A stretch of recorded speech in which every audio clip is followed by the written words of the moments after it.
All right.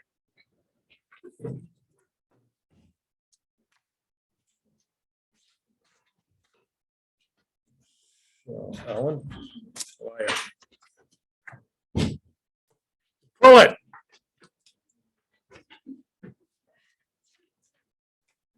We need to put a sign on that. Yeah. Handle doesn't move, just close You door. should know about it. Yeah. Now it is unlocked. You just gotta pull it like every other time you've been here. Oh, see, Scott, you just got me in trouble with that. Never mind any of that. Dad. Yeah. Yeah. Northwood just got me to bite hook, line, and sinker on that. Damn it. I didn't lock the door. All right, but everybody else made it. Yeah. All right, so the first thing on the agenda is a public hearing. So we will call the public hearing to order. And this is about a proposed year-round residence on property owned by Jonathan Dyer and Samantha Momini on Moss Flower Lane. Is John coming, do you know? He was planning to.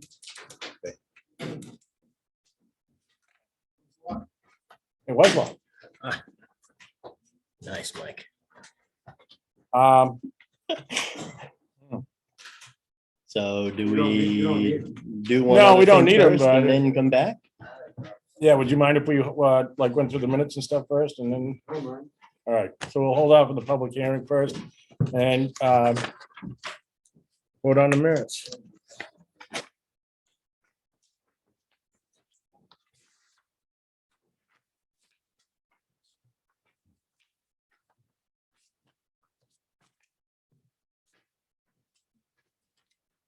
Michael, and I need you to identify yourself either in the chat or contact me through email or text on the chat information.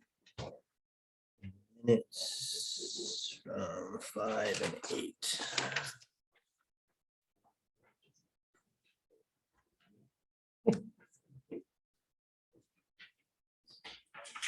Oh, yeah, what do you see?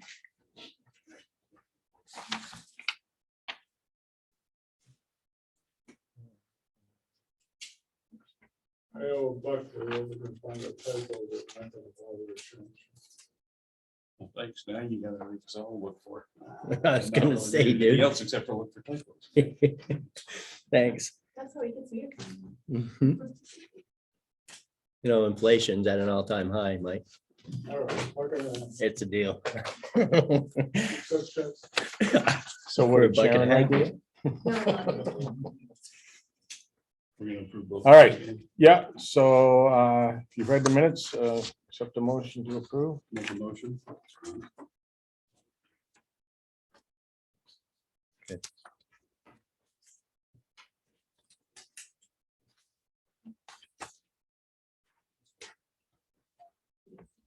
What's that fucking hat? Yeah, no, We'll even get you a cup of coffee, so. I know, man. Bill increase. Just wanna at least review each. Give you a heads up. No, I'm not looking for that, just looking in general, switch road. That's not working. Yeah, okay. That's not for me, really. Okay, okay, so let's see what's up first.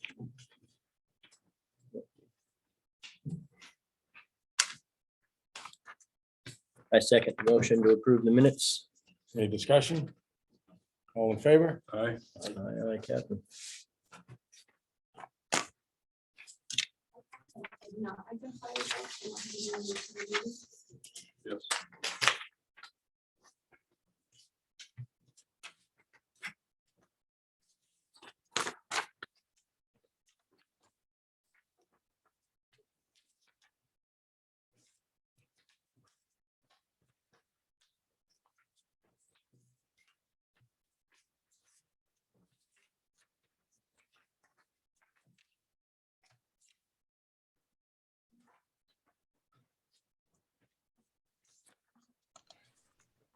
All right, well, we'll go ahead and get started with the public hearing. I don't see him online. All right, John, floor is yours. Public hearing's open. Sharon, can you put this on the screen? Put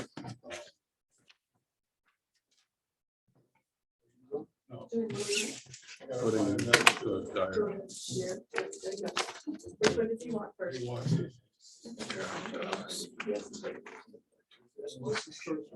No, that's she's in it.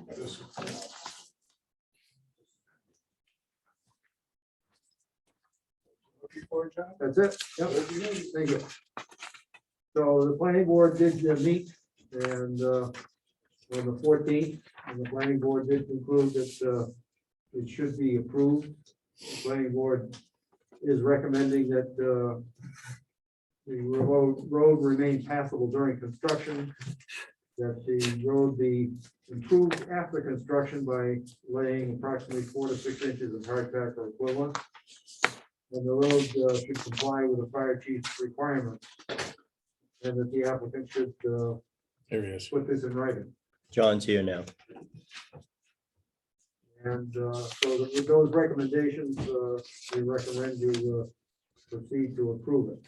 Looking at the next page, there's a series of questions that the planning board asked. And if it's bold, that's the applicant's response. So we asked questions like the location, and a diagram is provided showing the location, Moss Flower Lane on Canaan Street Lake. 1,262 feet from Canaan Street. And the width of the traveled way varies from 12 to 20 feet. Right away is 30 feet wide. And the condition of the road is about 12 to 18 inches of gravel. And the curve, one corner, and it's got a 20-foot radii. And the grade from the lake up to the street is a 5% grade.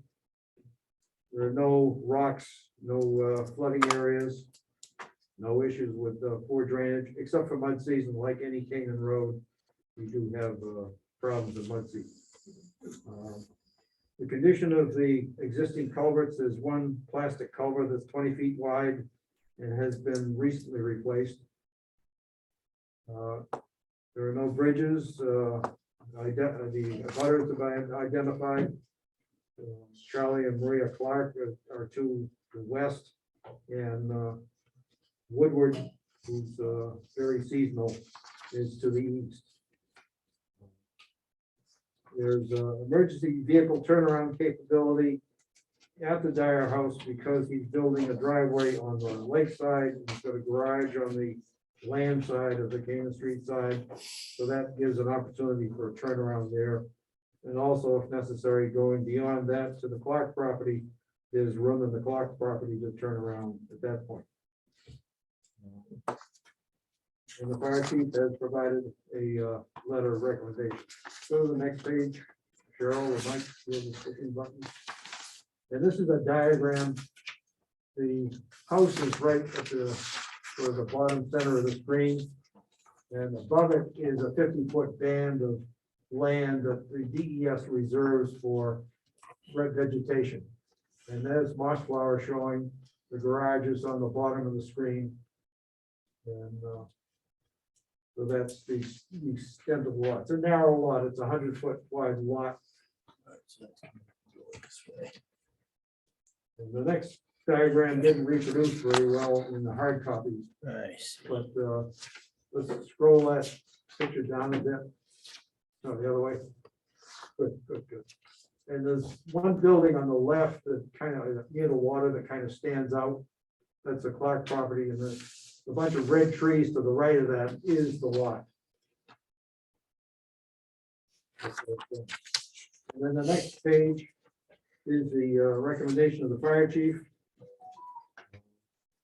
And basically, he's requiring that clear brush to a width of 20 feet wide on the road and create a pull-off for fire apparatus to pass, as well as some improvements to the road to support imposed loads of fire apparatus.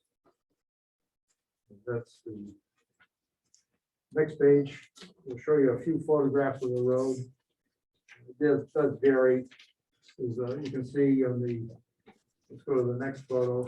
If you look up the hill in the distance, there's on the left, there's a telephone pole on the right, which is unfortunately placed very close to the road. There's a pine tree on the opposite side. So that's one of the tight spots. It's a 15-foot spot between that telephone pole and that big old pine tree.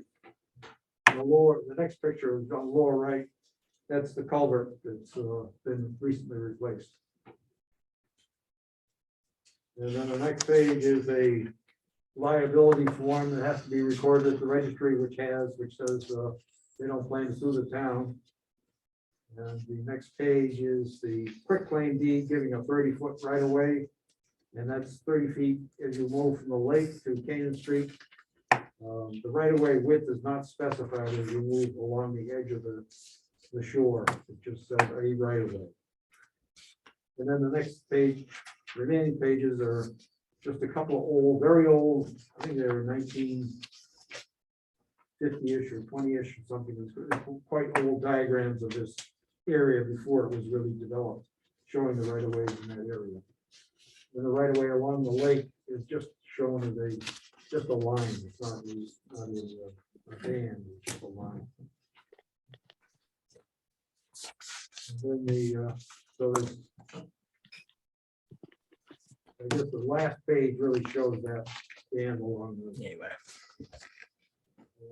lake. So that's about it.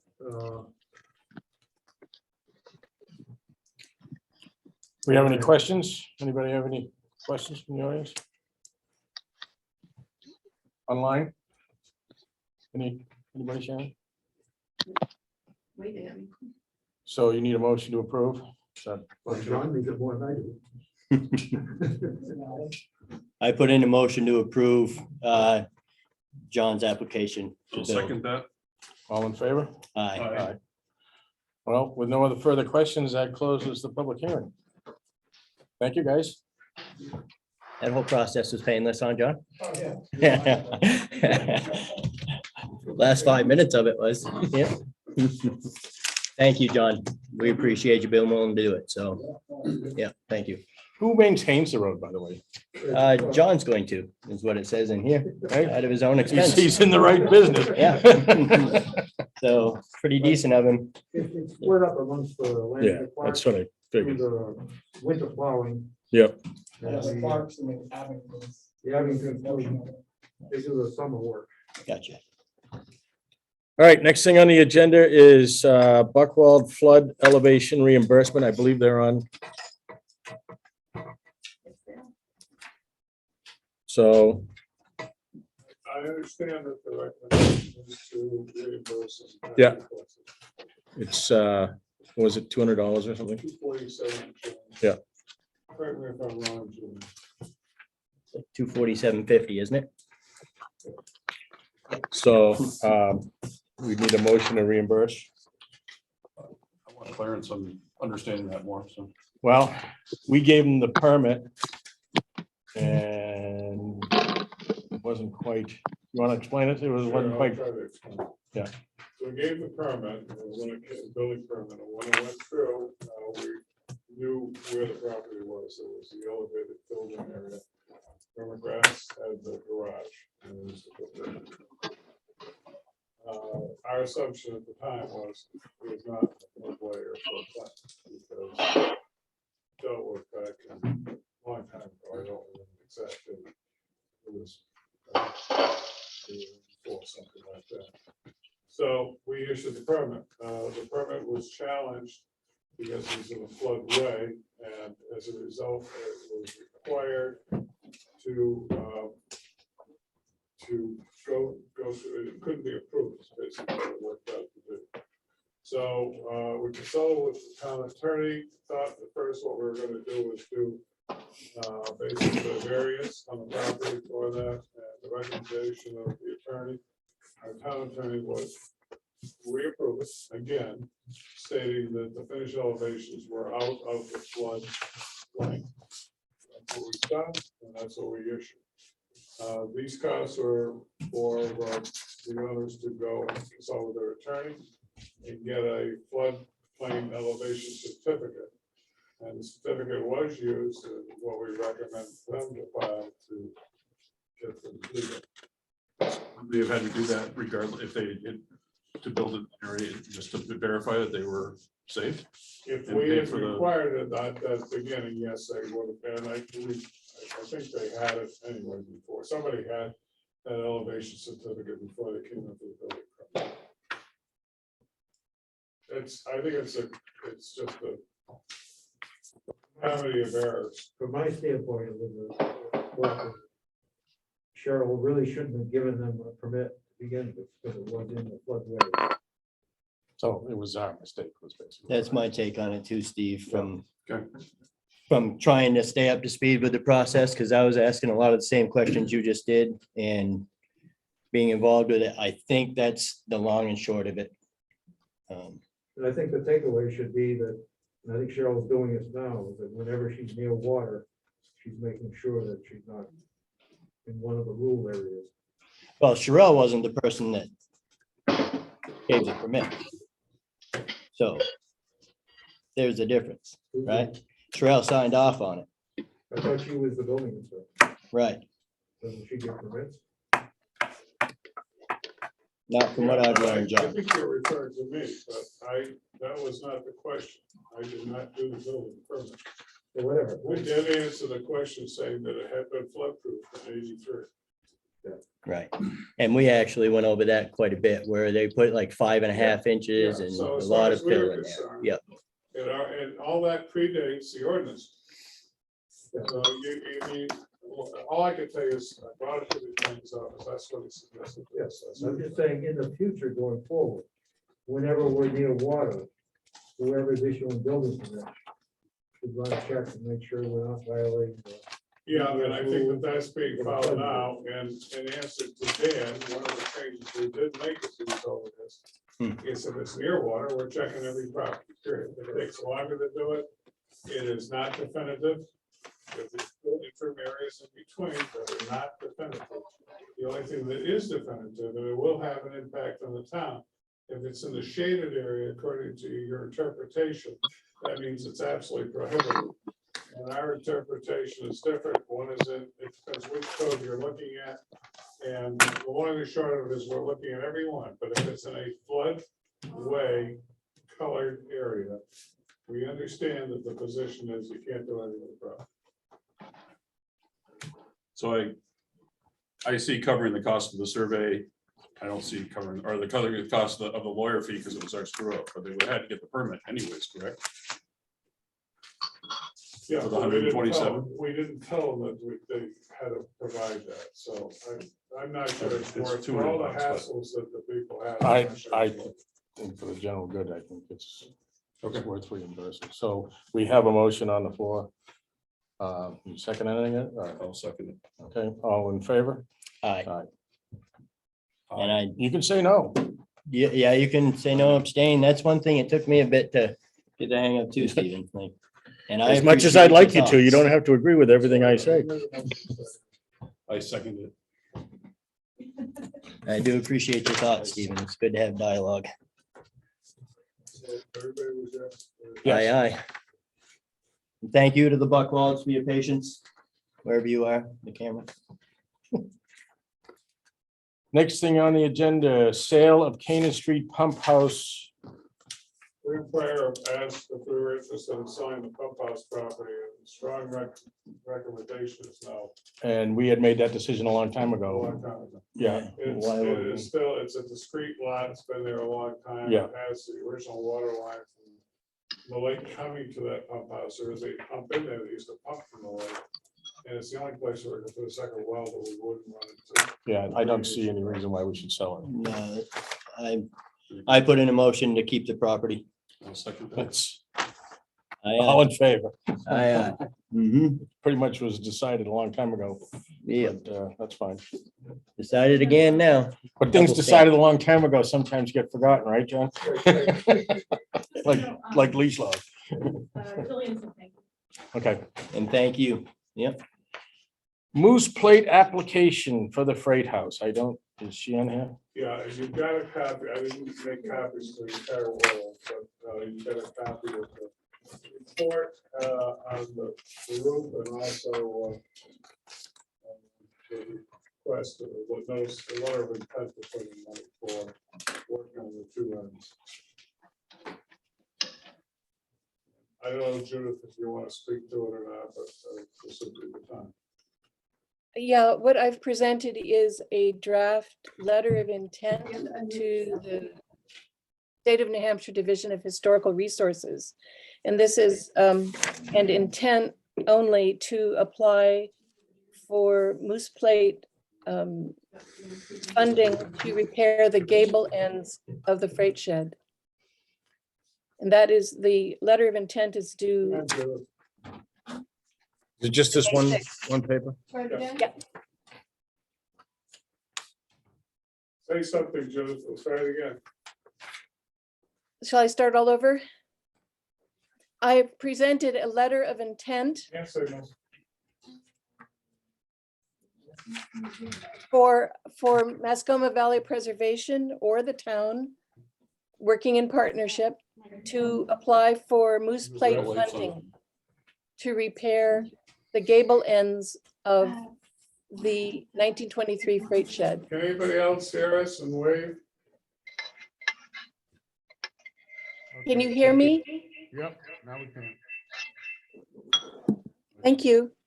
The letter of intent is due on May 6th. And this is only, again, a letter of intent, an intention to apply for Moose Plate funding. This will be our third application for Moose Plate funding for the freight shed.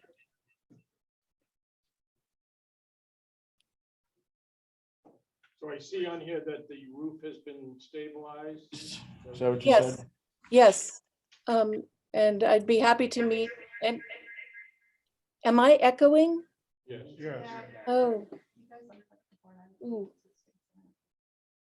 I'd be happy to meet any of the selectmen down at the freight shed. We actually met with Steve last week.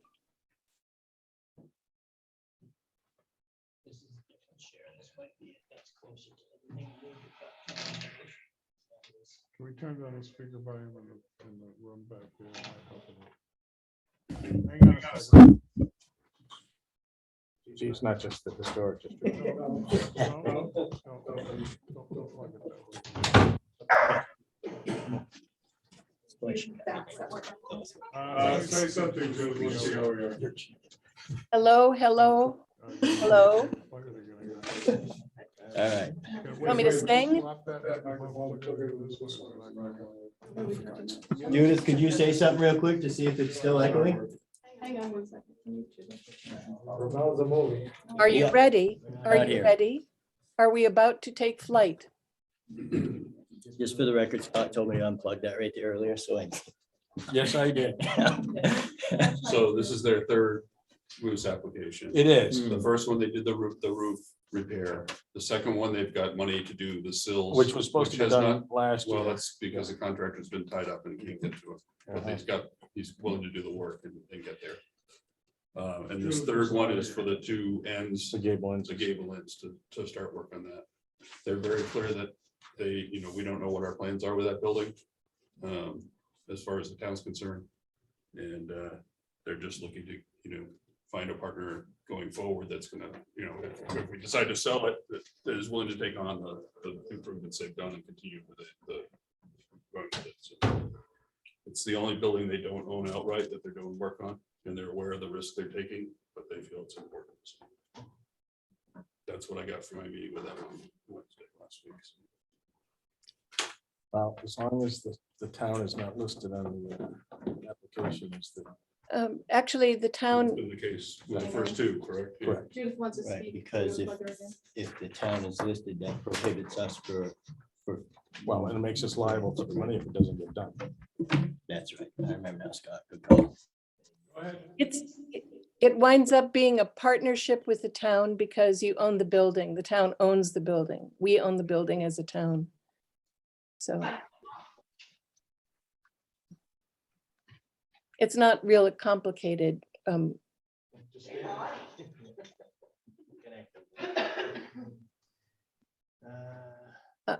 Judith, anything I missed when I spoke?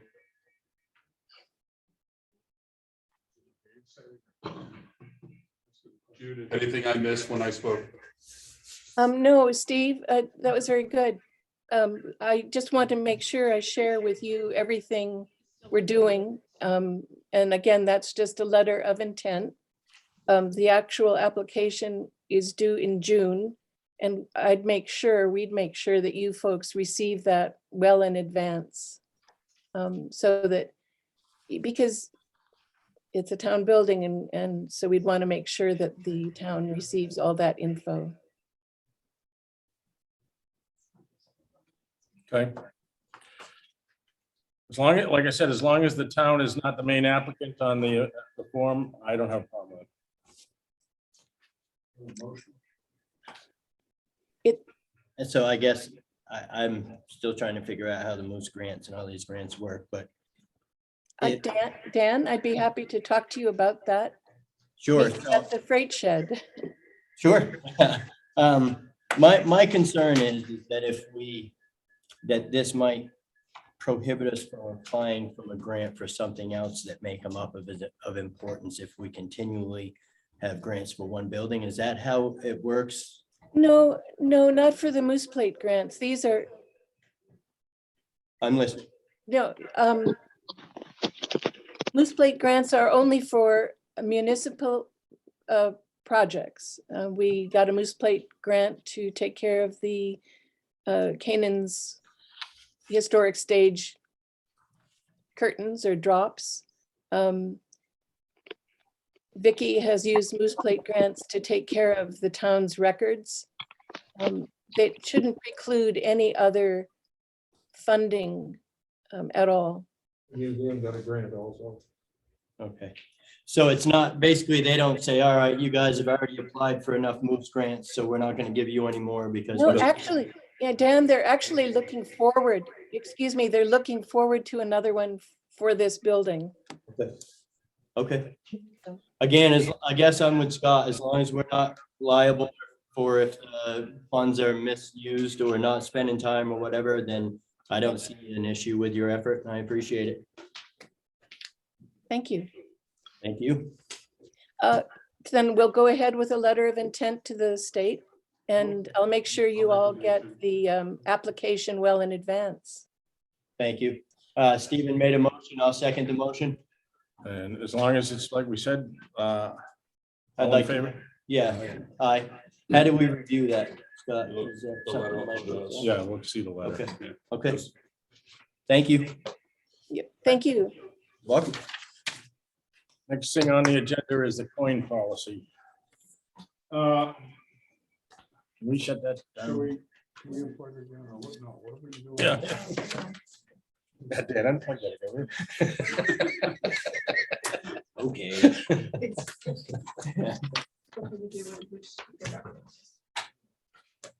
the middle of a meeting is not an ideal number.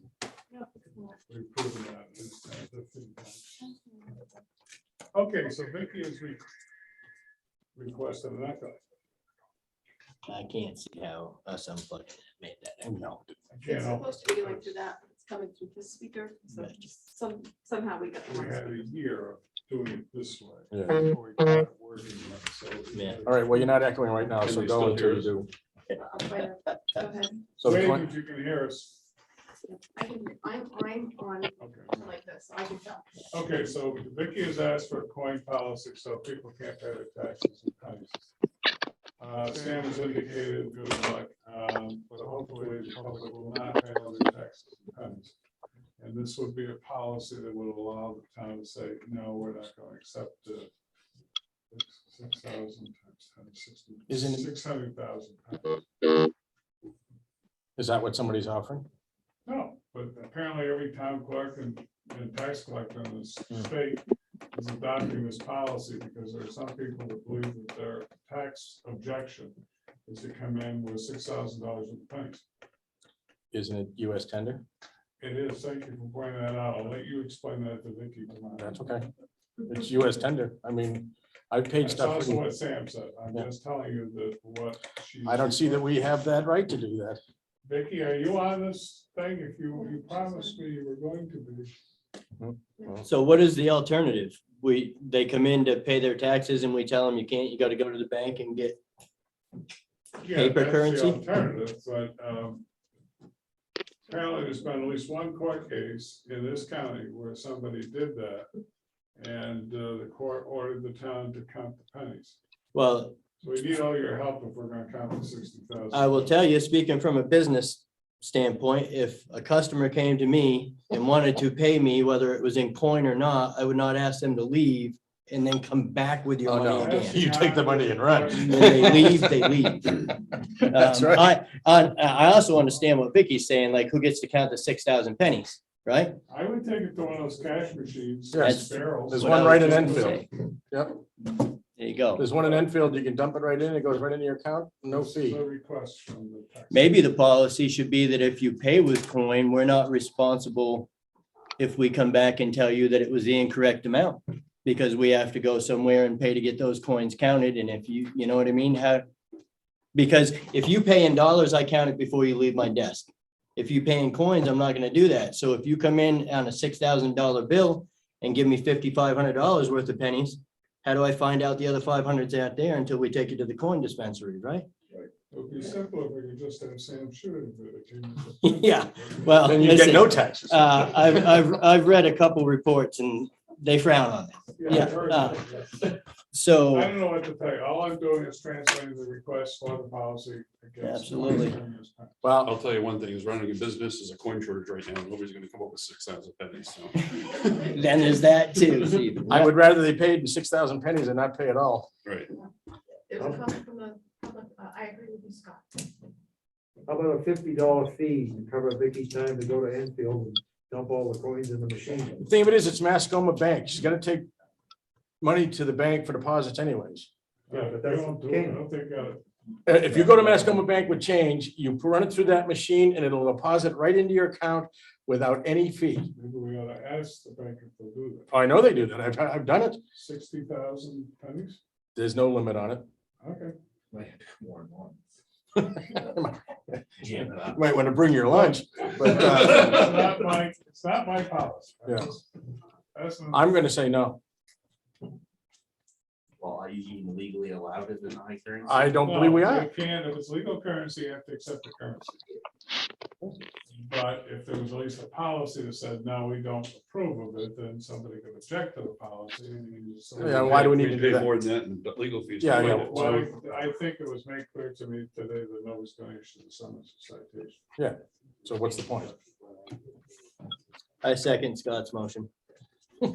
So, you want to do that, or do you want to just say consensus? The consensus is no. I believe. Everybody okay with that? I agree. Good. However, duly noted, I do see their concern. Just not sure it's something for us to. Okey-dokey. Fire warden appointments. So I've got all the forms here that have been duly signed by Bill Valiant to fire Bill Valiant and to appoint the new wardens. And they need selectmen signatures on these forms, so I would ask if you would be so kind as to sign all. And this is what you gave us as the current list. Yes. Jim- It Jim should Wilson. say yes, no, yes, no, yes, no. It says yes and just one no. Yep, correct. So where are we at here? Scott, explain to me what we're looking at. So these guys, we just have to appoint them to these positions. You gotta Okay. sign the document. And these guys are all going to. And is Okay, Jim, so these were write-ins. so this says they participated in training, but they all want to be appointed. Is that correct? They have to be appointed legally. But even the one that says no training? I see, I don't know. John here? I see. Ron's not, but that's probably just. So they're a 3-year term. Yeah. You appoint on a 3-year term. Right. So most of these guys on that list that I know of, and until you want to appoint them, they basically keep their terms. Just keep rolling. No, but my question is, it says here that, Somebody will have training. No. yeah, No. That's not what that means. It means, no, they're not reappointed. Okay, because it says checkbox if participated in training. Yeah, so the answer is yes, but down here on the next line over, it says write no below if an individual will Oh, not be okay. reappointed. So the no written down below is that no, they do not. Got want to reappoint. I didn't see No, a column for that either. Okay, Yes. Okay. that's correct. all right. So we're losing one. Yes. Brent Stevens. And this tells what they will, they're all deputy wardens. Okay, And and there's then 3 of those pages. we're appointing, So we need to make a motion to appoint before we sign all of these, right? Yeah. You want to make a motion before? you I'll sign? make a motion. You want to talk about procedure? We don't sign it until after the motion. You're seconding this? once I understand what we're doing, so we're appointing Bill Bellion as the fire warden. As a These warden. people are No. deputy wardens under him. No. Talk to me. You're appointing John Hennessy as a fire warden. And you are firing Okay, Bill so- Bellion as a fire warden. And Bill is now gonna be a deputy fire warden. That's not what So it where is says on this here. list? Because this list you gave us says that John Hennessy's not even on it. And Bill Bellion is listed as the warden. Supposedly in all that paperwork, it says that Bellion was in this afternoon, reviewed it and said, yeah, that's what it says. This So is, where it this is says- John Hennessy for the warden appointment. I've not seen that. This is this here. This is all I got. This is all, this is what we have to sign. This is what This- Mike just Yeah, gave. I us. didn't send all that crap out. because I No, didn't get this sent. is what I had. I know, but that's one page of this package. So there are various things on this package. The one you see requires your signatures on this page here, which you also didn't see, okay? These are all different things. These are for the deputy wardens and then for the chief warden, which is over here. And all of these require selectmen. So why would, As he's the only one that's legally a warden, right? Just yeah, now. okay. So Until he after. has to sign that. Okay. So it sounds strange when he came in, he says, I got signed to fire me because I'm the chief, I'm the head warden. So you gotta do that. Then he's, This has because open he's one. still the warden, Gotcha. before the approval of his resignation, then he has to also sign all the rest of these items, which he's done. Okay. Including the one for Henderson. It's a little bit bizarre. It's a weird system of how they have it set up to transition. I would say yes. So are you making a motion? I'll to- make a motion. Okay.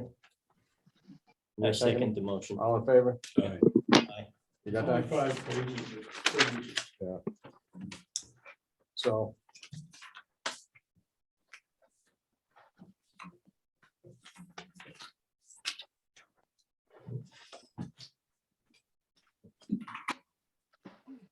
My fire permits. Did it conflict of interest? I already did.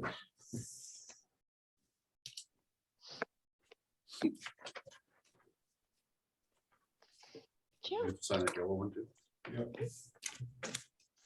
So since we already made our motions and ruled on them, can we set these aside and sign the whole stack afterwards so we don't have Sure, to as shuffle long them as I back got and forth in front of everybody? Yeah. That's my take on it. There you go. Pile it all I in. know, pile them over here, that's fine. I'm gonna, All right, so while I'm doing that, then why don't you start going over the list of junkyards and subdivisions? This isn't a final list, so I don't want to spend hours on it. There's a copy out back if anybody wants to look at it, but this is the ones from last year. So Yep. we're going to review and add any, or some have already been dropped because they've already had significant compliance. But that's the list we're working from to send notices out over the next 2 weeks. what list is it, Mike? What's it? It looks like a spreadsheet. Like, what's the town of Canaan, like, Dagnall? What's that? Why is that in the Canaan That's list? it. Enforcement actions. What? Oh, that's the one he just bought. Cleaning up, yeah. Did you get it? You have that list? Dan? Yes, yeah, thank you, Mike. And John is going to be helping me by going out and re-photographing because we have to update the photographs we have from last year to this year's photographs. Then I will process that out in notices that they'll have 30 days to respond to. So it's going to take us until the end of the month to get all the paperwork together, since we have to have, and my proposal is we're going to do all of them, period. Because I don't know how long this, it's gonna take probably a year or more to go through this batch. And at this point, it makes sense to just process them all out, get them all out there. And then once people refuse to take action, then it goes immediately to the attorneys and they take over to take it to court. When do you, when are we hoping to have? So you're saying we're gonna do all of them. You mean all on the list or all the yellow? All right. All on the list. So you're not necessarily looking for us to, I don't want, I told, this is just a preliminary list. okay, yeah, There's beige ones on, I think there that are classified that we have to go back and look at. John, you saw that as well, right? So we Okay. really need to take a look at those, and then I'm gonna take a look at them as well. The way this process works will work with John's assistance. And I think the planning board did this last year as well. They went out and looked at, gave me a list. Yeah. And a lot of this is from their list, plus the health code violations, plus some other stuff. So on this list, he's gonna go out and take pictures. If that's all I have to do for backup, that's fine. If I have to go and look at it, for whatever reason, I need to look at it. I'll take his pictures, our data. The data includes anybody that we have not previously done. We have to do aerial photographs to calculate the square footage of crap. As long as it meets the rules that we've established previously, we have a policy for enforcement.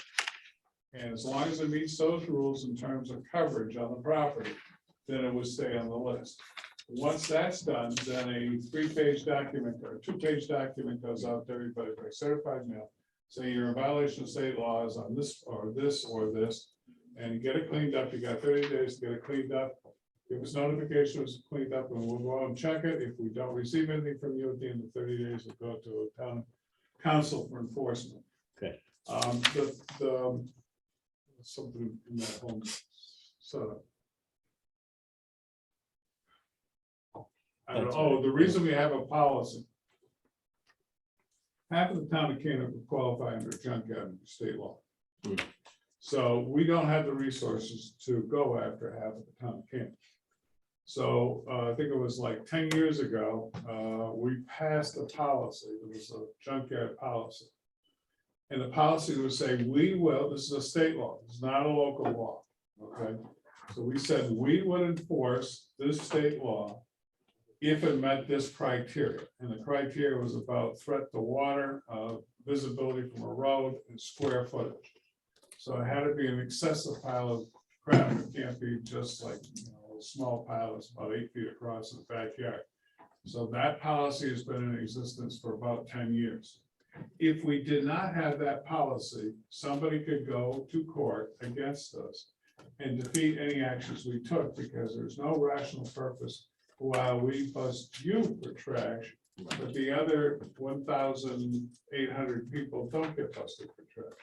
So that's why there's a policy. So it has to be an objective policy for enforcement. understood. Okay? So Yeah. that's what it's about. Chris Lockhart has a question. Yeah. We may have to do the thing. Can you text it to you? I don't know. Chris, are you able to use the chat function or text it to me?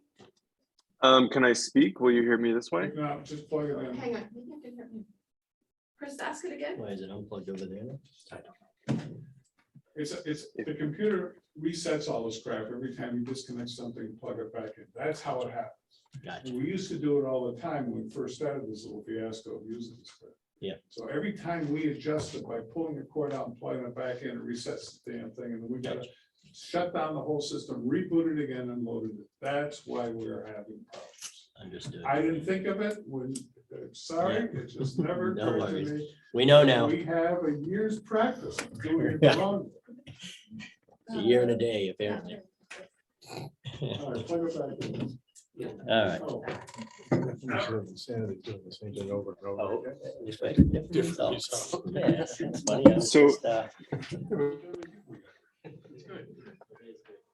Chris, go ahead.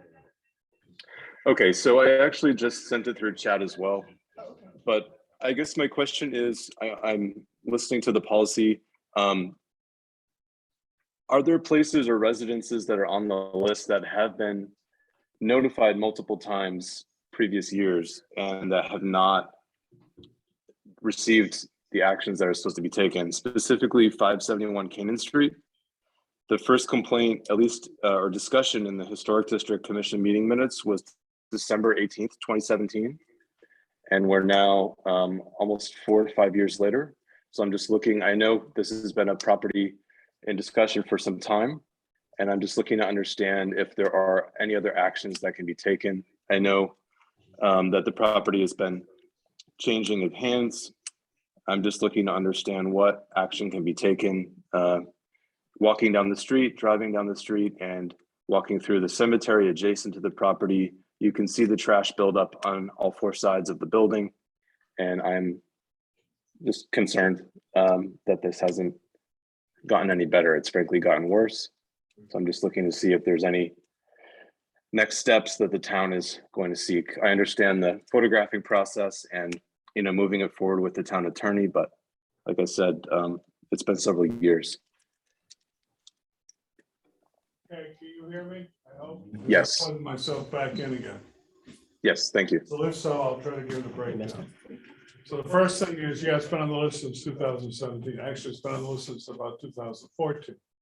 But who's counting? So we spent several years bringing people to court to have the court stabilize. Then, we never sent them anything. Yeah, we did. They were on the last 2 versions. It started in 17.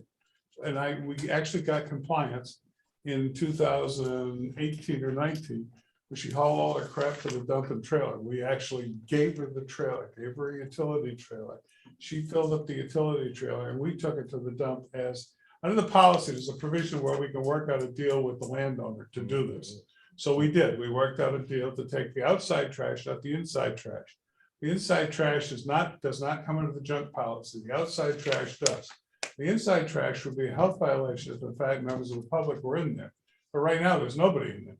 So I can't go after them for a health violation. I could if we could document the presence of rats that are coming from the building and going into people's homes. Kind of tough to prove, but if I can prove it, which I don't know how to prove it unless I hire Scott to prove it. But the long and short of it is, unless I can prove that, I don't have a health violation, but I do have a junkyard violation if it meets the criteria for the square footage. Everything that's on this list has been on the list before, except, well, it was on the list a year ago. And before that, I think there's 1 or 2 that were not on the list 4 years ago.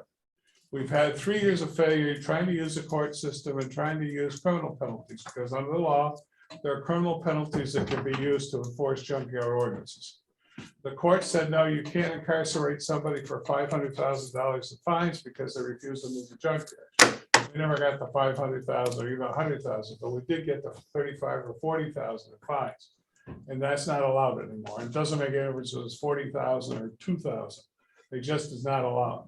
So what we have to do now is go through the civil process, not the criminal process. This will be the first effort since the Supreme Court case has ruled on this, where we're actually doing it through the civil process. It will take longer.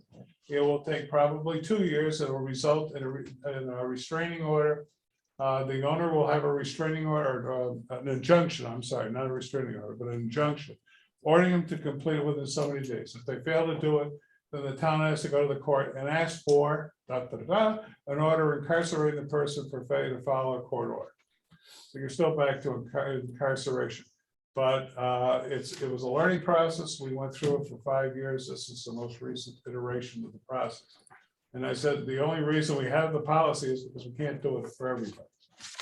It's just too many places that would fit the bill of the state law, which says this constitutes junk. And they don't have a minimum criteria. It's anything that constitutes junk. And it's just too many houses that would fit the bill. I don't know if that Okay. answers a question or not. I can open it up again if they want. No, it answers the question. So it sounds like there's at least 2 more years. Is that what I'm hearing? All right, you have anything else? I know he was saying it out loud, so.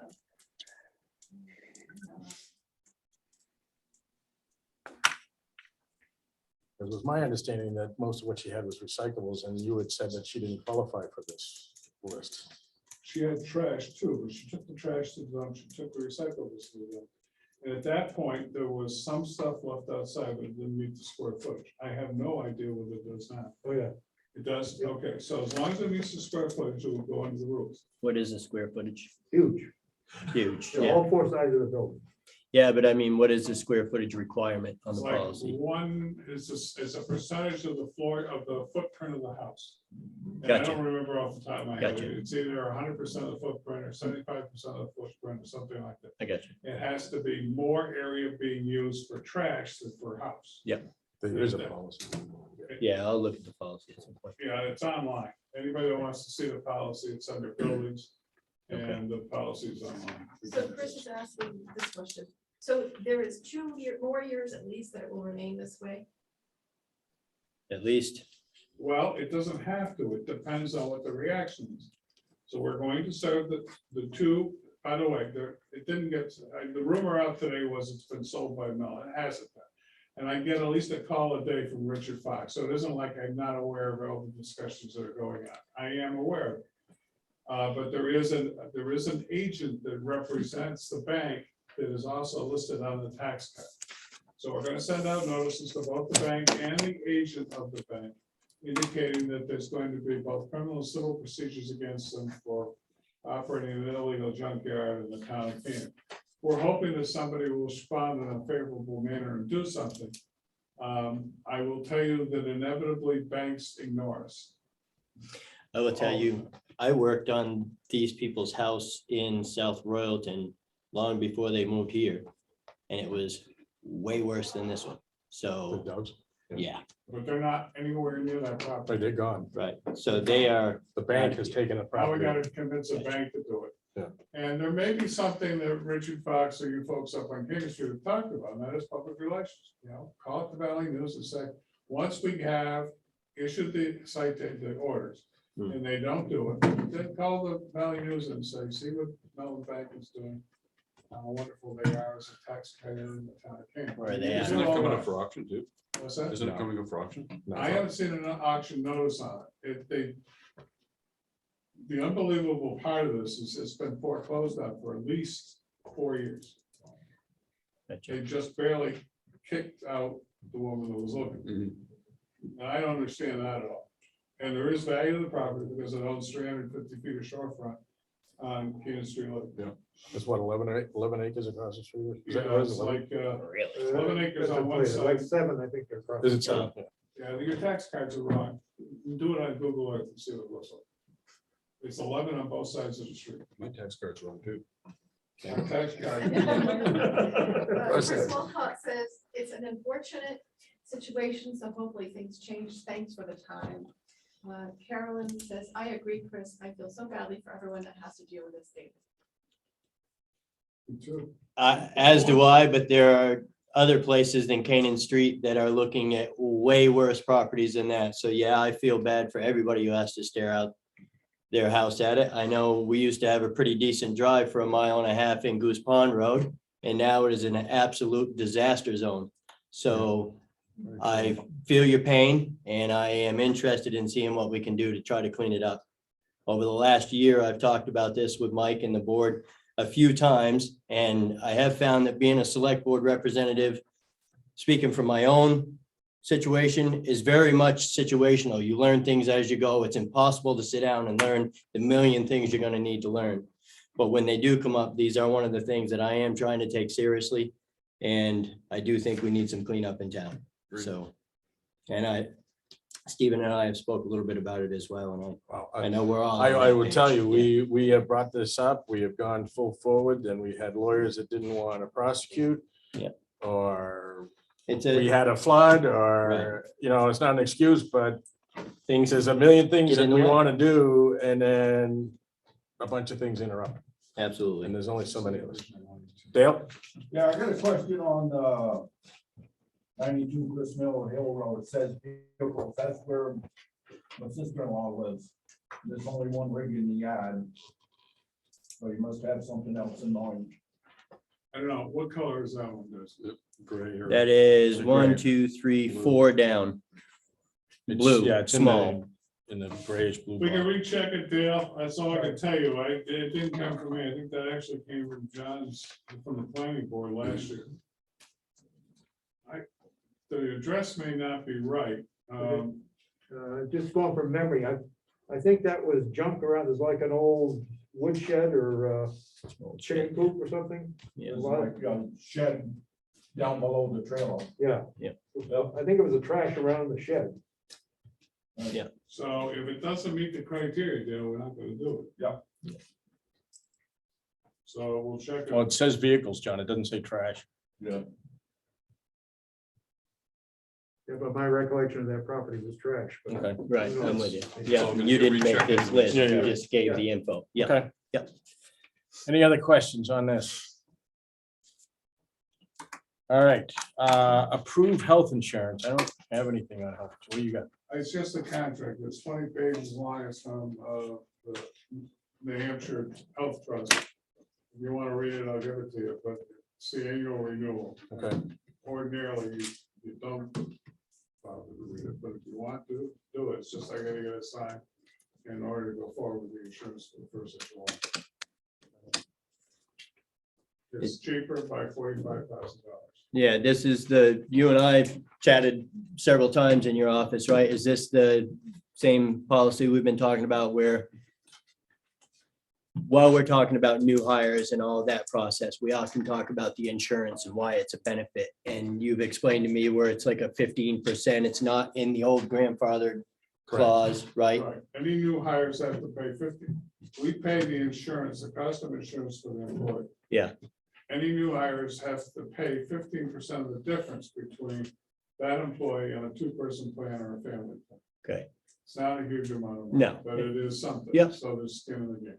right, This contract is with a different, we've contracted over the last 12 years with school care, which was a total disaster. Hmm. With Health Trust, which was a New Hampshire Municipal Association, and with Harvard Pilgrim, which was part of Primex, which is now the New Hampshire Interlocal Trust. All of those are nonprofit pools for governments and schools. okay, Okay. For years, it's been competitive back and forth, where we basically want to shop the contracts and try to get the best deal we could. And we did the same thing this year. And I would say that we got three prices out of interlocal trust. We were using interlocal trust and we got three prices, but ultimately it still came out as being significantly less expensive to go back from the Hampshire Interlocal Trust to go to Health Trust, which is the municipal. And it's enough, so I don't think we have any choice but to do it. okay. It saves a fair amount of money. That's 40,000 out of 280,000, so it's not. So- And that's Yeah, where that- you have it here or it's at the Yeah, office? it's here. It's in this package. I would encourage you guys, anytime, check this thing out. If anything like this. We'll look it over. We don't need to do it right here in the middle of the meeting, but I'll glance it over. Yep. Gotcha. Thank you. All right. Next thing on the agenda is budget versus actual. Yeah, I wasn't gonna spend a whole lot of time on it. It's once a month that I'm giving you the revenues to go with it. And it's too early in the year to get too excited about the budget, but you have a copy of the budget if you want to ask me any questions about it. Frankly, I haven't looked at it since this morning. Put up there, you heard. We're saving money because we don't have any employees, right? What's that? We're saving money because we don't have employees. Yeah, we're also not getting work done. Money You're saved isn't absolutely always correct. We're saved. saving money because we don't have any employees. You know, we got 7 or 8 vacancies, so it does save a buck or two here and there. Not to mention the fact that saves on health insurance. Oh, that's- Yeah. Thanks. Thanks for bringing that. Thanks for getting it going. That can be buried up here, budget versus actual. I think members of the public here have copies if you want to look at.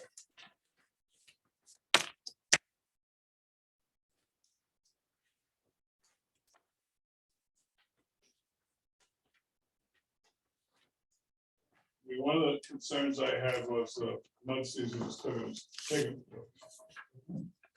it's taking its toll on the highway budget. And we have budgeted for gravel, total of 23,000, and we've already spent 54% of that. Usually that goes elsewhere for gravel later in the year, so it's in hand, it's, Have all those invoices been put in yet? no, Okay, there's I was still an gonna say. invoice hanging out. Yeah, so you and I talked, and you don't think we're gonna need as much for gravel crushing this year, right? So if we do, we'll take it out of road reconstruction. But the long and short of it is with mud season, all bets were off on the budget. So any material that we needed for stone or gravel or anything like that for mud season, go and get it. It's in the budget of the road reconstruction, so it could impact us in other areas if we don't get it covered somehow. But it's already been pointed out by John that we are saving money elsewhere in the budget. So one way or another, we gotta fix the roads. We were able to do it. For anybody that's listening in the room or on the screen, the way budgets work is the voters approve a budget, approve appropriations of the total budget, the board of selectmen then can spend anything it needs to spend within that total amount, which is like $4.3 million, to do what they need to do to get the job done. There has to be an account to spend from. So you can't spend on a new account called Selectmen's Cars, because there is no account that says Selectmen's Cars. So you can't just make up a new account, plug it in there. What? So any amount. Game changer. Any amount that you need to spend, as long as there's a line item in it, you can move money into it. Okay. The other thing that's unique to New Hampshire is in Vermont, or was originally from, the budget got amended within the year, as long as the gross amount stayed the same. And I tried that the first 2 months I was here, so we need to amend the budget, and then I got elected. So in New Hampshire, you don't amend the budget. The budget stays the same. You just overspend or underspend. So at the end of the year, you'll see, second half of the year, you're gonna see over and under. That means I'm keeping track of what we're overspending, what we're underspending, so we can stay within the overall budget we need to be. And it's a unique feature in New Hampshire. One line comment, this goes back to the insurance. Jason Hurley asks, my understanding it's not annual renewal where we are going to a new company.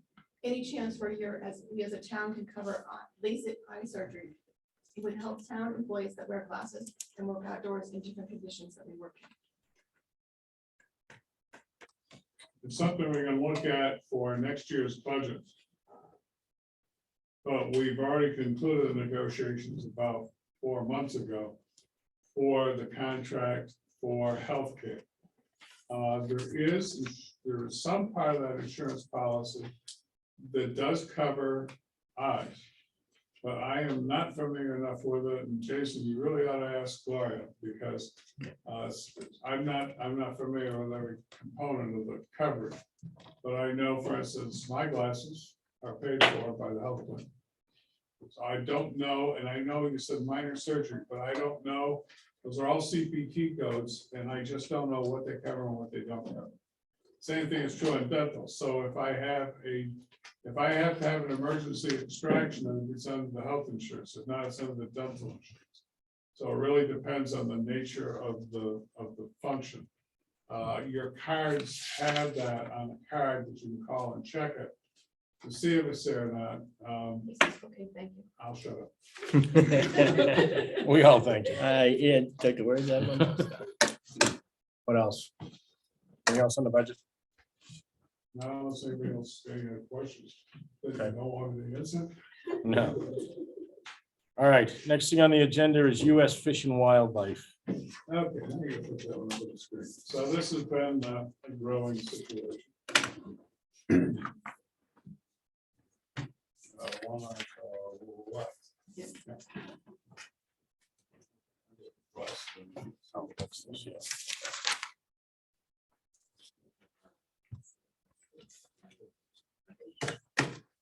Okay, so I don't know who knows and who doesn't know at this point.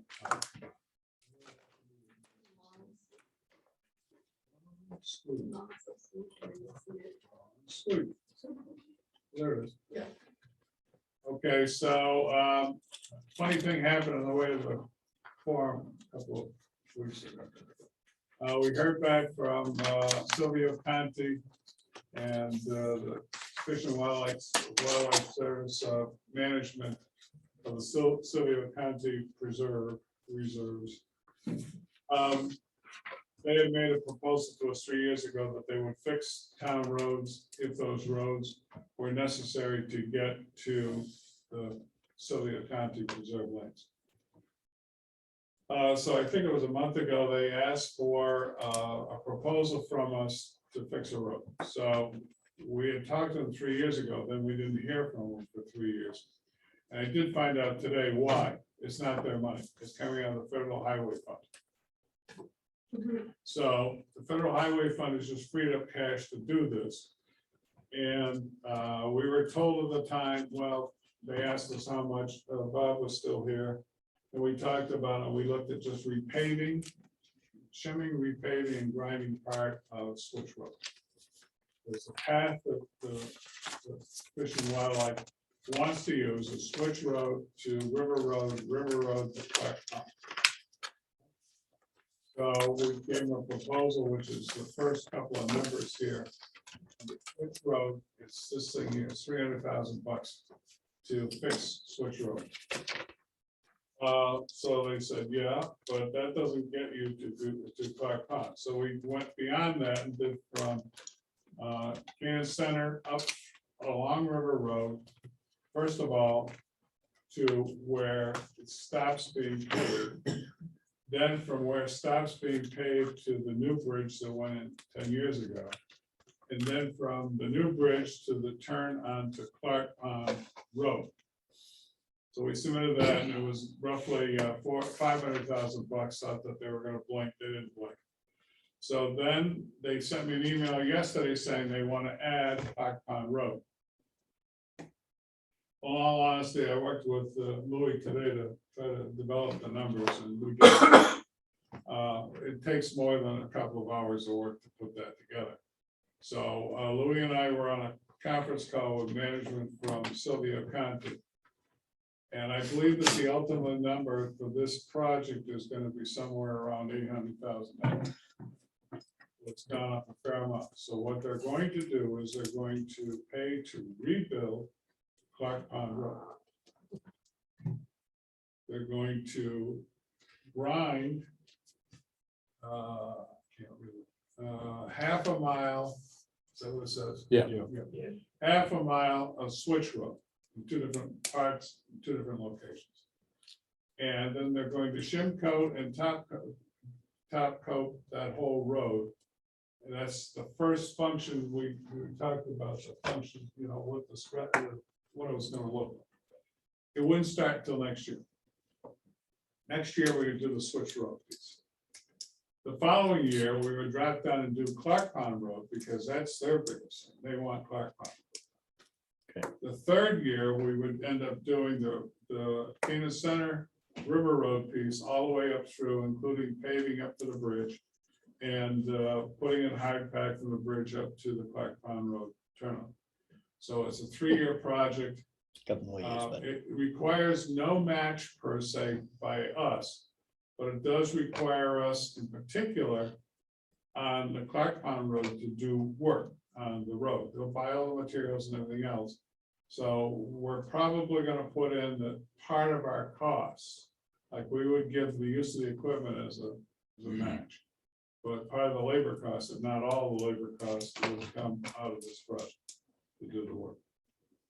So those numbers, I got 2 weeks literally to put those numbers together for Clark Pond. And I called a couple of contractors in town today. And I got one contractor that's going to get back to me by Friday. Louis, you know what he thinks the price would be if a private company did that. The other possibility is we could just have a private company do it, but we got to see what the numbers are. So are they committing the money now and No, we're so holding it? we won't know on a commitment about this until somewhere around September or October. So we have to file a formal application for it. The money's there, the money's committed. We have to file a formal application for it, I think the 1st of September, and then 30 days and we'll have the notification. If we did make a pitch, which went over very well, that gee, since we're not getting any tax revenue out of the sucker anymore because you stole it from us, the least you can do is help us out, and this is a win-win situation because you're getting your roads and we're getting the money to fix our roads, to the tune of at least $600,000, maybe as much as $800,000. So at least there's a big enough drive so we feel good. So is there an inflationary thing in there? I mean, it's a 3-year project. It's Yeah, not, you we know, would it's write that in. 800,000 this year. It so- would be like a 15% contingency, which isn't in there now. But this thing started off as a $300,000 project. And it could very well be a million bucks. But that was 5 years ago, so. Right. Well, still, it was the first line up there, the switch road. The bridge on River Road started at 300,000. And Finished the at just one about point a million, something. yeah. Question from James Kenny, is this road project we are, is this road project we are supposed to facilitate? How much? If so, Yes. So all of the Switch Road and Canaan Center up River Road, all the paving is something we would do as part of our normal paving work. So that means that we go out to bid, we hire the work done by whoever's the bidder on paving. And we would supervise the installation of those materials. It would mean on Switch Road that our crew, correct me if I'm wrong, Lily, but our crew would work on drainage in 3 areas on that road, which also has a couple of humongous big trees in it, to fix those problems. So that would be our crew doing it. But any of the costs associated with that would be under this grant program. So yes, our labor cost is involved in Switch Road on those areas. If we were not doing this project, our labor costs plus all the other costs would have to come out of the town budget. So, and frankly, before Bob left, Bob had touted this to the public with me for 3 years, saying we're not doing Switch Road for all the people who were fed up with the potholes on Switch Road, because we expected to get money from these guys. And now we have them. We're being told we're gonna get the money, but we gotta go through the process and get the paperwork in. So yes, we're required to supervise the paving and fix those 3 drainage areas. On River Road, I think that the only thing that we would be involved with is, again, supervising the paving from house number 129 to the new bridge. And I can't describe where 129 is, but from house 129 on River Road. It's right at the intersection of Tibbetts Road. Yeah, it's right almost across the street. from that. Yeah. So that would be done, and we would be involved with filter fabric, fabric under the road, and the one section just before the bridge. Get rid of the mud, there's some serious mud problems. Yeah. So we would do that, but something we should do anyway. And again, the cost of the fabric and anything else would be paid for out of this grant. Then we would also be involved with getting the hard pack put down on the 3rd stretch of that, which is River Road to Clark Pond Road, which is 0.8 of a mile. The good news is it's the type of stone that we would lay down like hard pack that we ordinarily do not create. We would buy it, which would give us a much more superior road than anything we would ordinarily do on the road. So that's good. Sharon? James is also asking, who specifically will be heading it up? It's a large project, I'm all for it, I just know we're already shorthanded, so to speak. That's all. Yeah, my successor. I'll get the funds in place, and whoever comes in as town administrator, working with Louis or whoever replaces Louis, will be working on the project in conjunction with the board of selectmen. It doesn't need, it's nothing that we don't do automatic, ordinarily now. So it doesn't need engineers, or anything like that. What it needs is somebody to go out and supervise. On Clark Pond Road, there's a couple of big culverts and there's some close wetlands there. Mhm. And the road really should be widened. That's a very narrow road. Yep, and I asked somebody to look at it. Louis went up and counted all the culverts and determined what we needed for culverts. So we already did the culvert piece. What we haven't done is the permitting piece, and we would hire engineers. Hello, can anybody hear me? We're doing it right now, for instance, up on Jerusalem Road. So we would go out and get an engineer to actually do all the permits necessary to do that. And I told them that the road had to be at least wide enough to put 2 cars side by side without having. Hello, can anybody hear me? Lane or a walking path. I mean, the road is terrible in terms of what its condition is now. We don't have to make a 4-lane highway. We gotta make it so it's passing. So one thing that hasn't been asked is currently we maintain Clark Pond Road in the We summer. do this. So The what's, answer is we are what's not obligated to do anything different than what we've ever done. Okay, so we don't have to plow it all winter. No, we do not have to plow. okay. So am I right in the long and short of this? That concerning the areas that we're gonna responsible for taking part in, we are responsible, we're covering our labor. The grant money covers the materials. Yes. Yes, And we long may- and short of we it, may right? Shift some of that. So Sure. We may cover part of our labor, and certainly all the value of our equipment Okay, will be in the grant budget. When I get done with this budget, it's gonna be like $1.6 million. yeah, It'll say use of equipment, same thing we do with FEMA. When you're starting, an excavator or so many hours of this is what's allowed. So that'll be in the match. And they encourage us, that it wasn't not in this budget up here. So they're encouraging us to do that because it will make our proposal come to the top of the pile and get funding. Sure. Because even though no match is required, the fact that we are vested in the project will get us some money. okay. Michael, we just would like to make talk.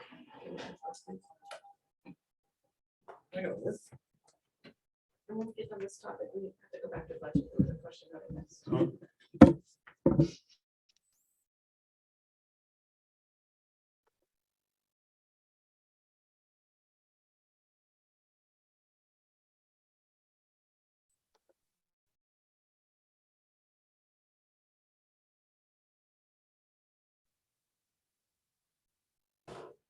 Michael?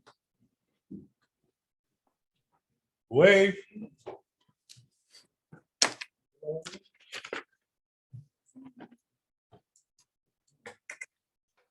We said it something.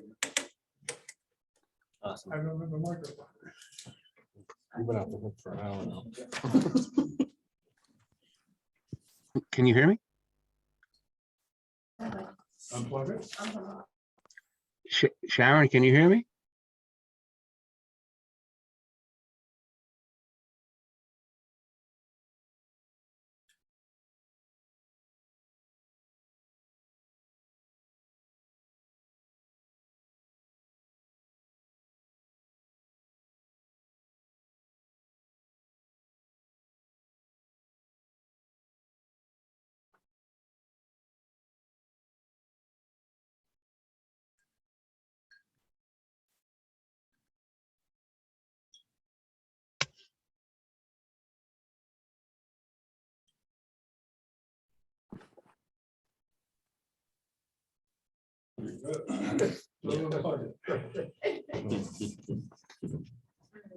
Are we done? Ask us some.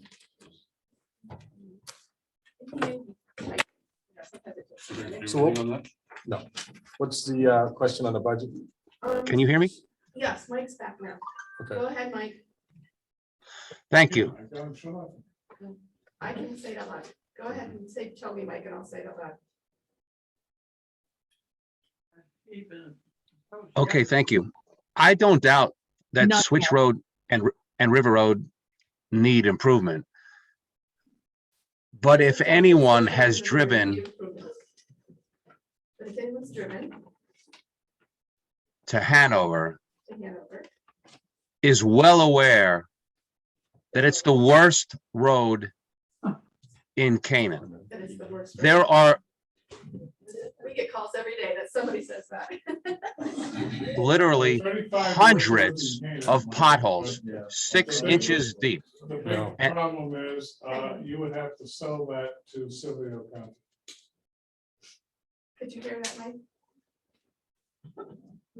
The shoulder is collapsing because it was improperly built 20 years ago. But let's Properly built 20 years ago. not lose track of what the conversation is. The conversation is certain roads that we're rebuilding with grant I money. doubt because that there's a emergency conservation vehicles- Area at the end of it. Right. We weren't opening up to rebuild every road in Canaan. We're talking about, and I understand, Mike, I live on that road. I plow driveways up there, right? Not an easy road to plow on. But at the end of the day, we're talking about these specific roads because we're getting funding for them. Yeah, about $1 million. Yeah, And it's not going there. yeah, Not going to Goose Pond. it can't.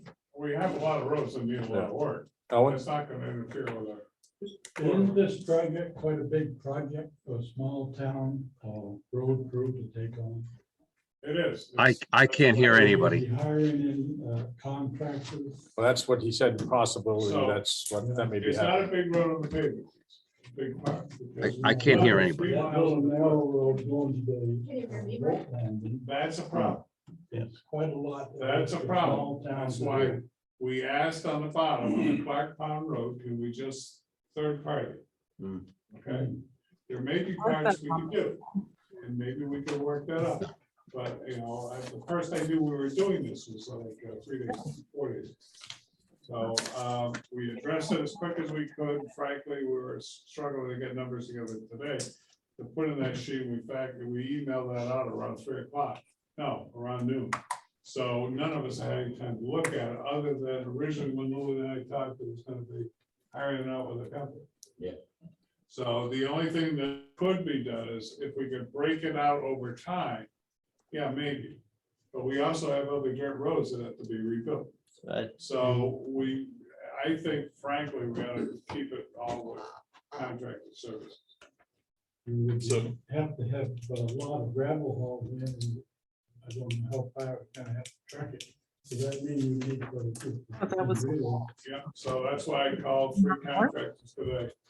To tell them I needed some type of rough ideas of how I this can is gonna cost. move another thing of it. I don't want to give out any specific names, but it's gonna take a fair amount of equipment. It's not It's gonna be even next small. year anyway. I think it's gonna be important to get a statement out there, because if we're fixing Clark Pond Road, the first thing we're doing. And I mean, there's gonna be some questions from the public asking why the heck we're doing that. And I mean, if they understand the whole project, it's one thing, but it's, you Well, know, this is a moving I target. get it, and I understand, you know, that's the reason we're getting the funding, but. 2 comments. Carolyn says it's very hard to hear when people talk over each other in the room. James Kenny says, if we benefit from this project in any fashion, it is my opinion it should go toward our own infrastructure. I hope this will not in any way cost them. Road, so it obviously benefits the town. If they don't do this project, we get nothing, because as far as I understand, all of the old Casperson property is going into US Fish and Wildlife Sylvia Fund. So that's like 10,000 acres or whatever it is. don't That get a we lot of get tax no, money. I mean, we get nothing from. They took the sugar house down, they took other houses down, so we get basically no revenue. We get about 14,000. I Yeah. added it up this afternoon. We get about 14,000 a year from Roby. Right. And how many acres? These, Piles, yeah, it's like, thousands of acres. Thousands of acres, we get about $14,000 a year. But But- we also have other lands. All the conservation lands are the same. we did actually get more than that, because there was the sugar house that they took down. Right. There was the house up on the top of the road off of Prospect Hill they took down. There's a few other houses they took down that all paid property taxes that we get nothing from now. Right, exactly. That's what I mean. We Yeah. did get more. Right. Now we get next to nothing. We get, So well, if they can actually, give us something. they promised a pilot, payment in lieu of taxes, and they paid nothing. You know, they made it clear to me today that they don't owe us a payment in lieu of taxes as long as they're leasing the property from Roby. Correct. And my response back is yes, but you're about to buy it all from Roby. Yes. So the judgment we're making is a little premature, but it's still gonna be the case. In the meantime, we've got current use on all the land, which as I point out. Yeah, it doesn't pay a lot, much. About 14 grand. and that's But it. still, this gives us something. And Gives us Switch Road, something, But there is a needs help, legitimate beef about which roads. So we know that Turnpike Road needs to be fixed. We know that Switch needs to be fixed. We know the parts of Goose Pond that need to be fixed badly.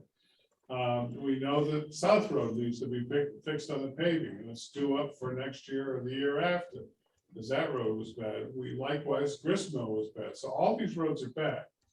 Without this grant, we still have to do them, and it would still take us 5 or 6 years more before we would get to those. Because realistically, we can do about a mile a year. So this is an accelerator, because if we can go hire Blacktop or somebody to come in and say, you start here, you end here, we want to have this shimmed from here to here, and then put a top coat on. We have somebody there watching it. We may sweep it. Do we sweep? What do we do actually? We usually do the sweeping. Okay, so we do the sweeping, but we'd have to do it if we were doing it. Yeah. So Sure. it's no extra work for what we ordinarily do, but it's a pile of extra cash. basically equivalent of putting in 2 years additional money into the paving over what we got right now. So anybody who thinks it doesn't give us a benefit is wrong. No, I think they probably do. Yeah, you can, And James did say that. He said, okay, thank you. I was actually referring to financially. I fully understand the project and the positive impact to our Yeah, community. there's no Again, I am financial. not obligation. objective, thank you. Yeah, yeah. I can't get body language. Yeah. All right, any more questions on that? Other business? Yes, there is. Okay. Michael Reese is asking again. Mike, can you type in the chat? You want to play it, try it? No. Type in the Um, chat. Yeah, here we go. I guess I have. Can you hear me? Yes, I can. I lost connectivity that's fine. during some of that, but I just want Yep. Jason, We lost you again, Mike. Jason. to polls. And the people that live on Goose Oh. Pond, not lower Goose Pond, but only on Goose Pond, on Goose Pond Road, And no, it was that easy. West Shore Road, and Cove Road, and the Sands of Time Road in Canaan Sorry. contribute between 15 to 18% of the town's assessed value based That's the comedy. Yeah. Mike was going in and on out. deserve a little more attention to road repair. It's Mike, the big unpassable comment is right that now. He's saying they paid 15 to 18% of the taxes, or the people that live on certain roads, he went in and out, but over near where Mike lives, and he feels like they. Check me out. need more attention. Those roads. need So more. I will tell you, I spoke with Mike a little bit this past late winter, early spring, and he has done, some research, and he has looked at the houses that are basically from the dam up through and calculated what the percentage of the taxes are that they pay on the total town. And it is, that 1.5 or 2 mile section of road pays approximately 18% of the taxes in town. So I remember our conversation well, Michael, and it doesn't go unnoticed. It's just this particular money that we're talking about is funding. That's 60 designated houses, to 100 specific houses. areas to lead to the conservation. We're not land. taking it's town money and 60 to diverting it 100 there. I'm with you. He says he's waiting.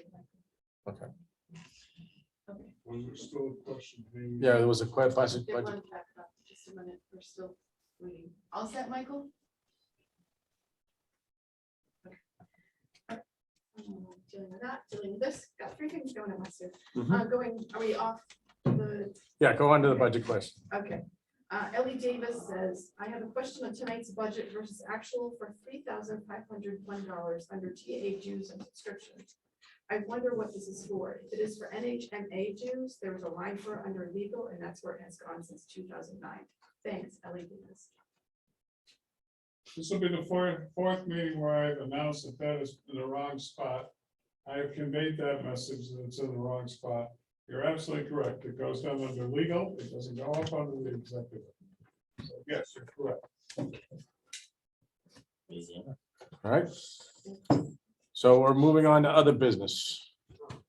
Okay, other business, I had a couple things I wanted to start with, and Stephen just made me, let me know he's aware of this as well.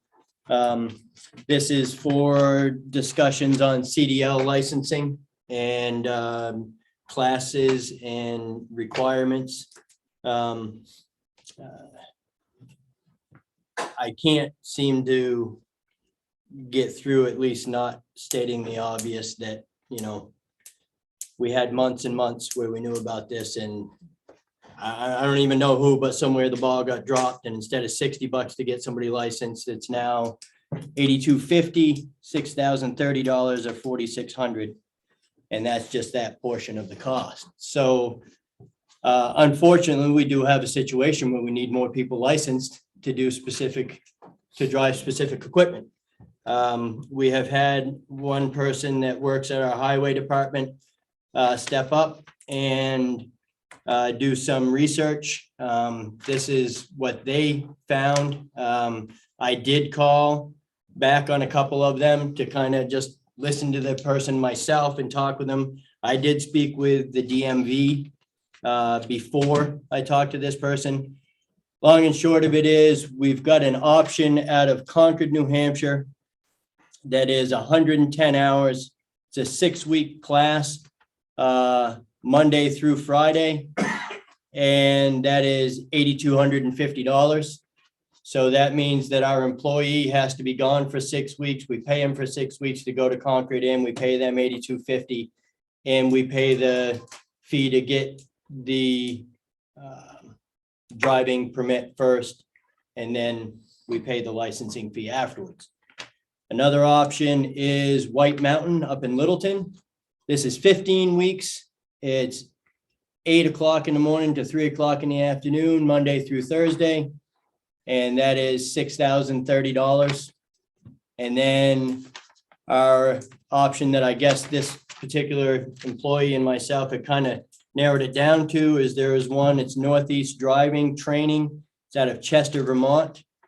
He will need to go and get his permit first with this particular program.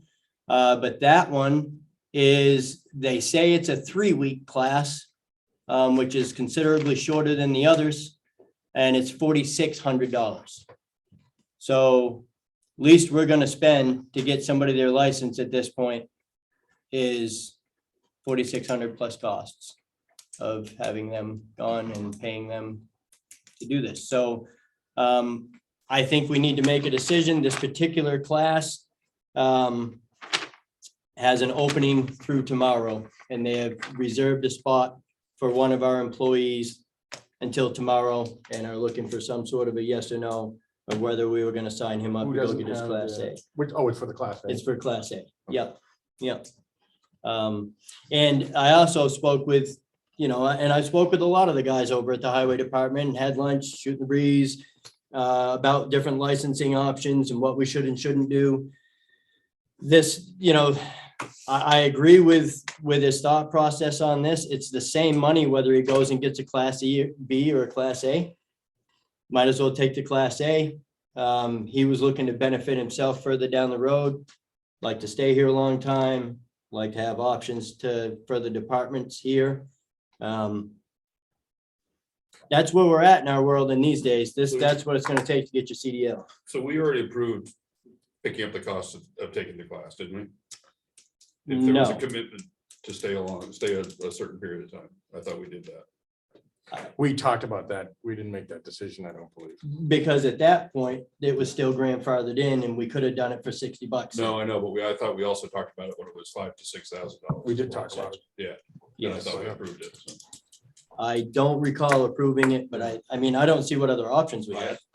We discussed it at the last meeting, I got it on my notes, but I don't remember it off the top of my head. But So I the- don't believe it was.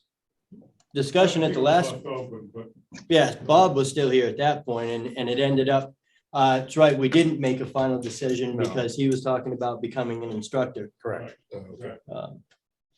So I'm still in favor of it. I'd like to get, Louis in charge over there right now. I'd like to get some input from him.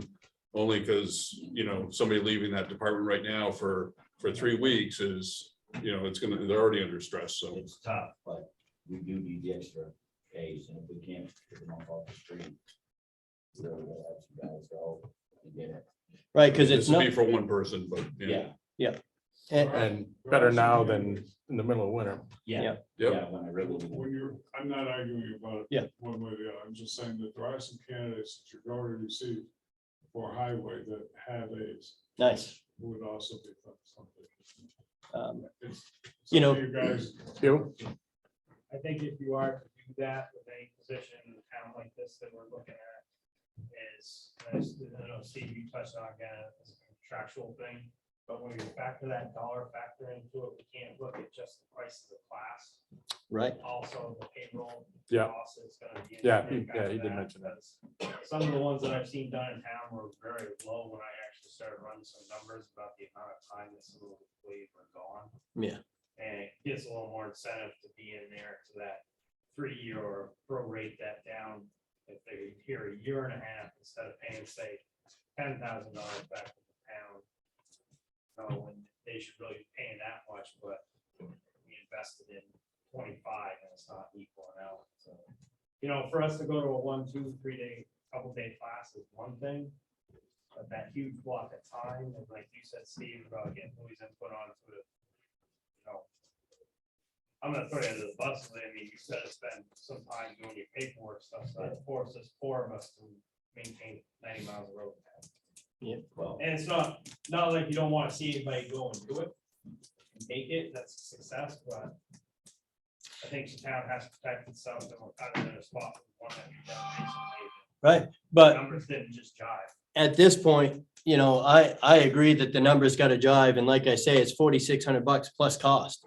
So it's the cost of having the person not here, it's the cost of having the person there, because to me, as a business owner, there's 2 costs associated with everything. There's a cost for not having him here, but there's a cost for having him there as well. So, and then we pay him travel time, That's- mileage. That's what I mean, so, Time of actually sitting in the seat, run the class, run the air truck, and things like that. yeah, Is there any belief that this is going to stop happening if we don't put them in right now? In other words, can we do it 3 months from now? right. I don't think, so this is just my personal opinion, and this opinion is based off being involved with it for about almost the last year. I've gone, got my lights, yada, yada, yada, so I've been listening to them. I don't think this is gonna be sustainable, but I don't see the federal government putting this much effort into changing everything for just a 3 months. I think a few years. Yeah, not sounding Is that good. what you mean? No, All right, what are you So what saying? I'm saying is, look. if can we send have them in 3 months? 12 candidates, so we're about to interview. Sure, And 3 or 4 of them got class A's. We right, hire a class A, he's working for us, yeah, he can be certified as a certifier, as a trainer. And then all we got is the time to train our crew with our crew to do it. But we don't know yet what we're gonna hire because we haven't even advertised the positions yet. But I know in the ones I've sent out to you, there's at least 2 Sure. people in there Yeah. that got a class A. so why don't we think about this? Because I think that's a good thought process, Mike, you're right. But why don't we think about seeing who's got their Class A certifications now and offer them the chance of becoming a instructor? got you know, one sitting back. There's him and there's JR. There's 2 people who that's work true. for the town of Canaan who have a Class A. And I think we ought to look at that, but it sounded like we had to do it right away, but if this program. Yeah, can that wait? So the only reason I say right away is because this particular one in Chester, that's the less expensive and the less time. He's got one Constraints? slot. He's got 1 slot and he's filling it tomorrow.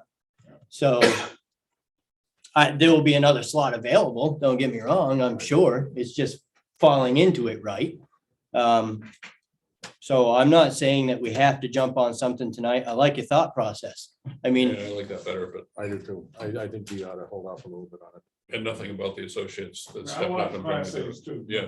Obviously. yeah, and like Stephen just said, nothing about the employee, the associate stepping up to the plate. I think it's awesome and I appreciate you taking the time to get the information.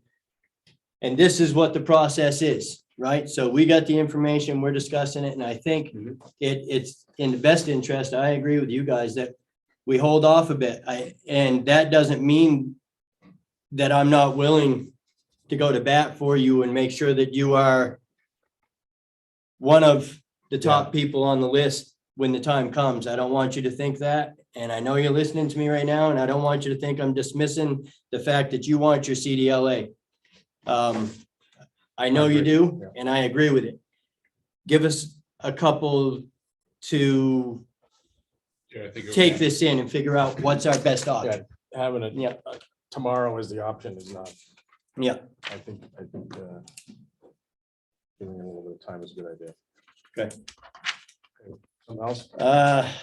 yeah, there's always a ton, but I guess that's probably it. We do have a non-public. Yeah. Meeting we gotta do. Okay. Any other business from the audience? Anybody online, Sharon?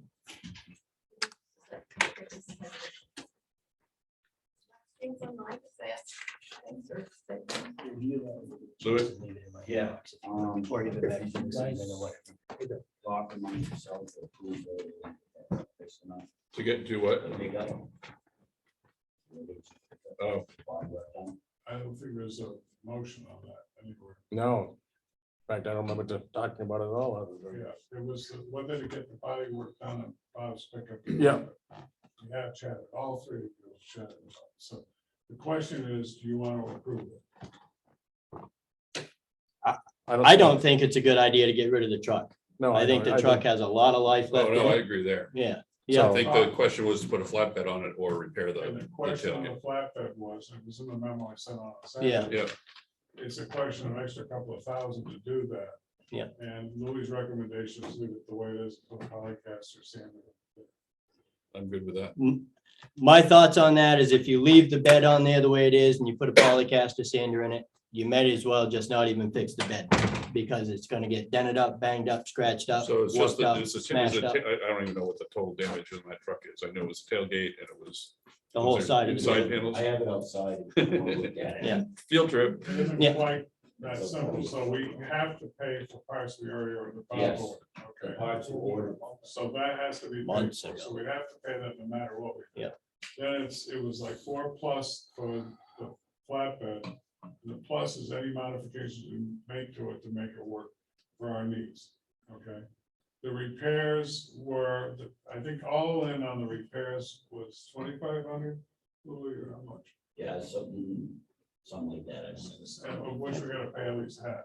I called Dad's 4x4 today in Wells River where I got my flatbed. And for an 8-foot aluminum rack bed with all of the LED lights and everything and the headache rack already not installed, but to go purchase the bed, plug and play ready was $3,035. And we've already spent how much on parts? We've already got like $2,000 worth of parts. But that's, You're never gonna get your money that's for out. the tailgate. Now, I'm just letting you know, because there was a couple different accidents, Stephen. There was a tailgate accident months before the side accident. So 2 different insurance claims, 2 But different if you put a things, flat. all the same money, You right? don't need the tailgate. if you put- Right. John? These we sell are direct bolt on, they're made for that direct fit in the truck. There you go, Yeah. John's. For got it. 3,600, so Yeah. the ones that Dan's talking about are gonna require much more man hours to make fit. So regardless of which way, it's just an option. Cause that has a 6-foot bed on it. Oh, that's 6-foot bed. All right. So I was guessing it was And 8. that's, Yeah. yeah, So why don't you get some quotes for us then, Louis? I can do that. John, the beds that you sell, they have the drop downs where it's direct to sit on the frame, because that's what I had to do with mine. You're right. Took some square stock, add them to the bottom to take up the void. Right. GM, Ford and GM completely different. Hmm, Ford with the body takeoff, it's got a mounts, so they bolt directly to the frame rails yeah, of the existing truck.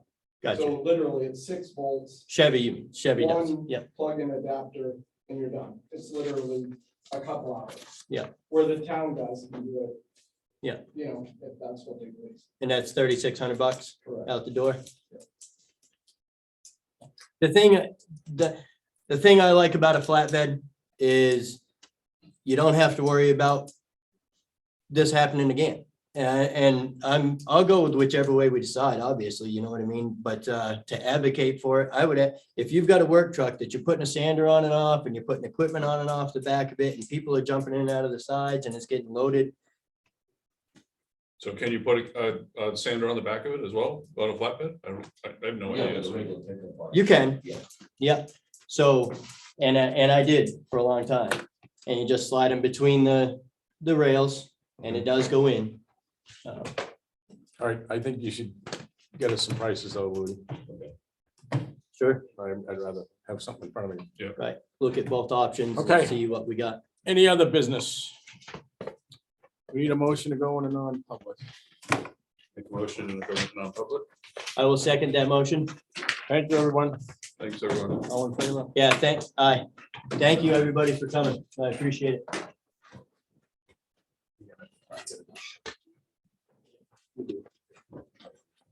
John, you'll just drop that back in my Yeah, I'll mailbox. get back to you. Yeah. Thank you. Oh, yeah.